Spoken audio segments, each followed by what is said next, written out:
Hola, bon dia. Com estàu? Bé!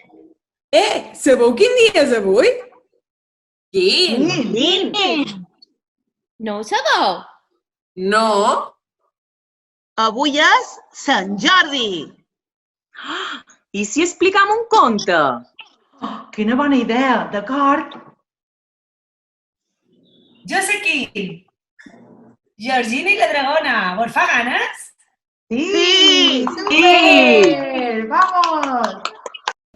Georgina i la dragona. Hi havia una vegada, fa molts i molts i molts d'anys, una dragona enorme i ferotge que vivia a un bosc. Devorava tot el que se trobava pel seu camí. Quan havia menjat, escopia unes bafarades de foc que cremava tot el que se li posava davant. El renou que li feia la seva panxa quan tenia gana assustava a tots els animalets que vivien per allà de vora. Era la protagonista dels malsons dels més petits. Mireu, mireu.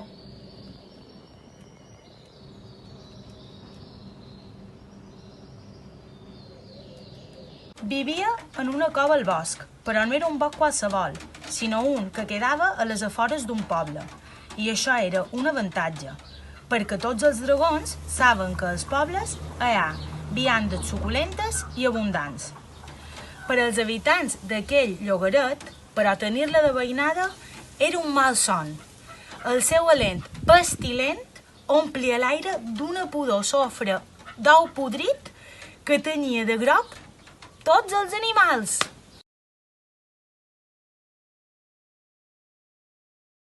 Cada matí, la dragona anava davant la porta del castell amb la boca ben oberta, esperant que tota la gent del poble li tiràs menjar. Li tiraven animal, com una vaca, nyam, nyam, nyam, nyam, nyam, gallines, nyam, nyam, nyam, nyam, nyam, i fins i tot li donaven hortalisses, nyam, nyam, nyam, nyam, nyam, nyam, nyam, nyam, nyam, nyam, nyam, nyam. Un altre dematí va tornar a anar a la porta del castell. Tenia la boca ben oberta, esperant el berenar. Passaven els minuts i ningú li tirava menjar.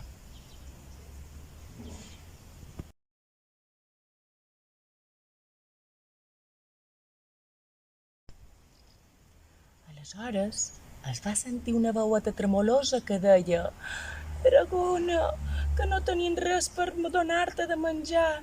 Per favor, vés-te'n a una altra banda». La dragona es va enfadar tant que va treure foc per sa boca, va començar a cremar les teulades del castell, se va tirar 3 pets que feien olor a sofre i els hi va dir: «Demà tornaré a venir i si no me doneu res per menjar, cremaré tot el poblat i me menjaré totes les cendres».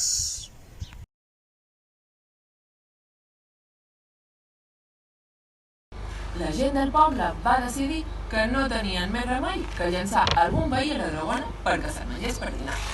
Es va fer un sorteig i la sort va volar que li toqués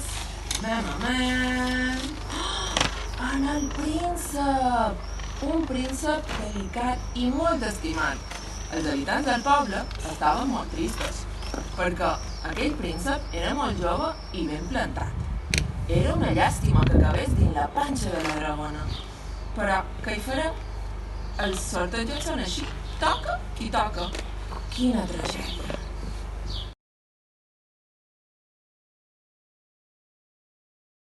L'endemà al matí, just quan el sol comença a brillar per l'horitzó, es va obrir la porta llevadissa de la muralla.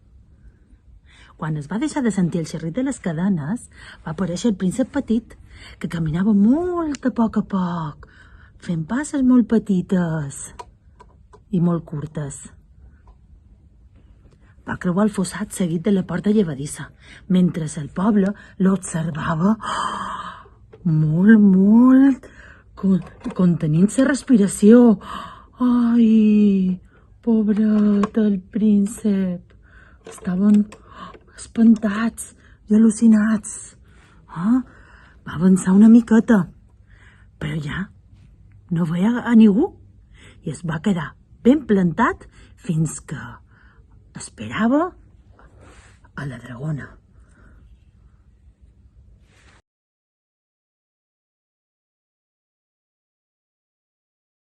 Al cap d'uns segons va aparèixer el cap de la dragona, que al príncep li van semblar hores.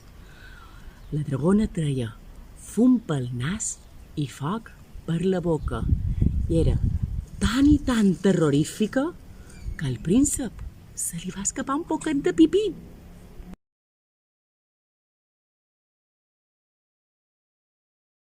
Els vilatans observaven tot des de les seves cases. La dragona s'acostava cap al príncep i pensava: quin noi tan ben polit, que net, quin bon tiberi. S'acostava ben, amb la boca ben oberta, ben a poc. Els habitants del poble es varen tapar els ulls. Uau!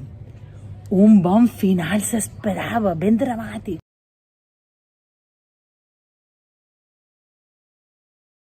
Però quan es van tornar a obrir, només van veure una boira espessa, que ho cobria tot. La dragona clavava manetades a l'aire per intentar apartar aquell núvol i espantar la seva presa.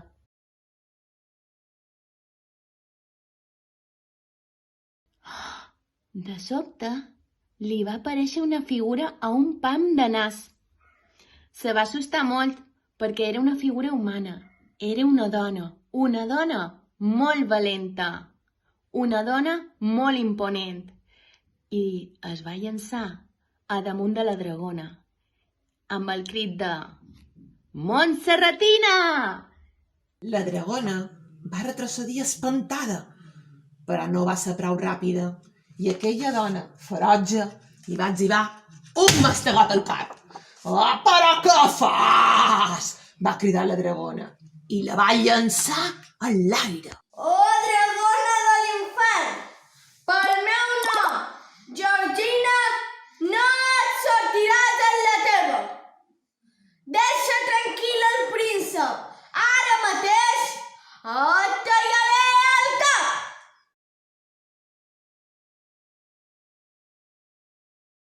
La Georgina va agafar embranzida, va saltar sobre la dragona i li va clavar una espada.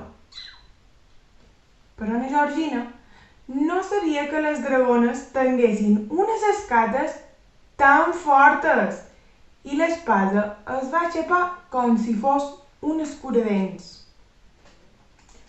«Però se pot saber què estàs fent? Si jo només vull esmorzar», li va dir la dragona, tot escopint foc.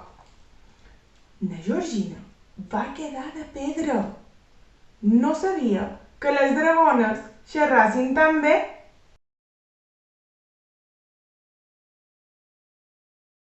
La dragona va aprofitar un moment que aquella fera amb els cabells descambuixats s'estigués quieta i li va dir: «M'acab de despertar, tinc molta gana i em sembla de molt mala educació que apareguis així com així, cridant i clavant-me palets. No saps que l'esmorzar és l'àpat més important del dia? Quina falta de respecte!». La Georgina s'ho va rumiar una estona. Per fi va respondre: «Doncs tens tota la raó. Si algú m'interrompés mentre em prenc l'esmorzar, una bona cosa de cul li valdria donar», va completar la dragona.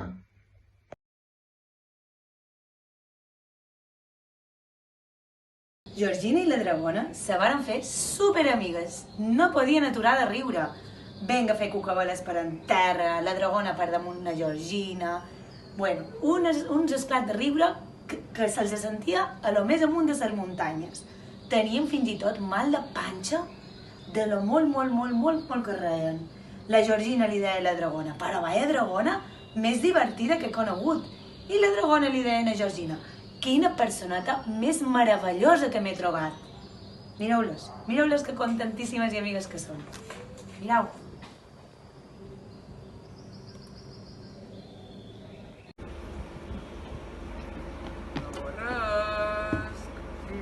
Perdoneu, senyora Dragona, que me podríeu menjar?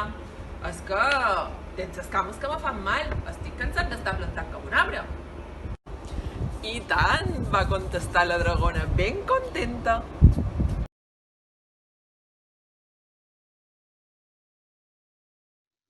No! Va cridar la Georgina i tot seguit va agafar el príncep amb aquells braços tan forts que tenia i el va llançar a l'aire. El noi va fer una parabola perfecta per sobre la muralla del poble i la punteria va ser tan bona que va caure sobre un munt de palla. I no el va fer cap esgarrifada. El poble sencer va aplaudir entusiasmadament i el príncep estava salvat. Quina alegria! Quina joia! Quin descans per al noi!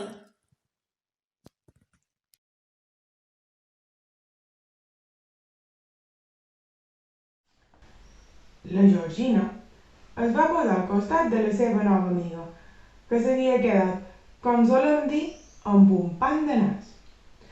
Estimada, ja ho sé jo que tu tens molta gana i que t'has d'alimentar molt bé, però això de menjar-te la gent del poble no m'acaba d'agradar. Pensa que per ells és molt molest i inoportú. I què he de fer, Georgina? Si és que jo tinc moltíssima gana, va dir la Dragona. Estava tan i tan trista que ens feia posar a tots els pèls de punta.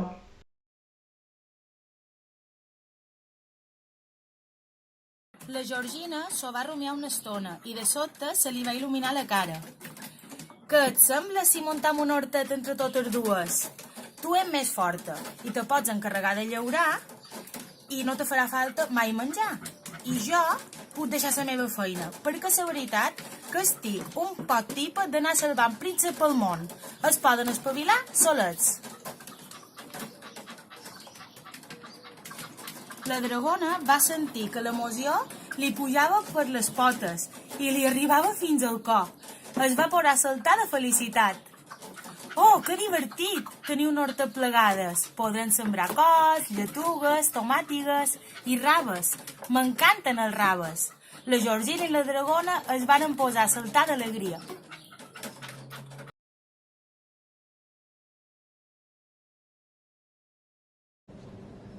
Et promet que mai més tornaré a menjar una persona, li va dir la Dragona, i va escopir en terra una gran escopinadota grossa, blanca i pastosa, perquè així és com les dragones prometen les coses. I la Georgina li va dir, pues jo posa el sol per testimoni que mai més tornaràs a passar gana. I la Georgina va escopir de vora de lo que havia fet la Dragona. Una altra escopinadeta més petita, perquè clar, la Georgina era més petita, i juntes de la maneta, amb la seva promesa feta, varen començar a caminar i caminar fins a trobar el millor lloc per començar a crear el seu hort.